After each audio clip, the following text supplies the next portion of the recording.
The highlight of this project is actually to show that if you have a question or a challenge, you must start by addressing it using a model. So that means a feasibility study is very important.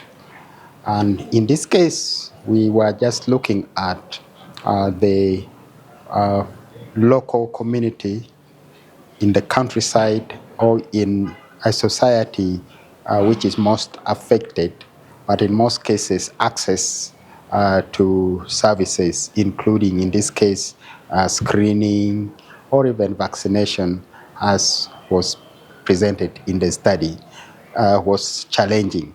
So that means you must identify such a community and you do a proof of concept. My name is Dr. Daniel Chabayinze. I am the Director in charge of Public Health, but I'm also the coordinator for KOFIH Foundation for International Health here in Uganda. We are having a project management to review with specialists from Korea how we've progressed on the cancer prevention project.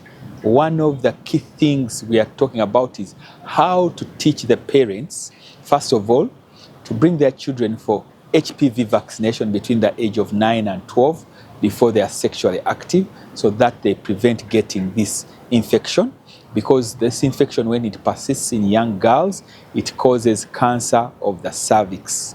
Is that we have received expensive equipment which will help the cancer programs in the different regions where they're rolling out this project as learning to use artificial intelligence and equipment to do screening for cancer and also to treat all the people who are found to have early cancer. We have screened more than 50,000 women of Ugandan screened, and I don't know how much lives we saved in advance, but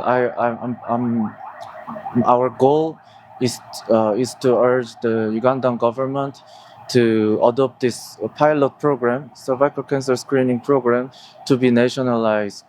Yeah, this program is actually a 3-year program, and then it's supposed to be end of this June of this year, but there are some research projects that remained. So we hope the research project ongoing until the end of this year, and then KOFIH and UCI are preparing next phase project.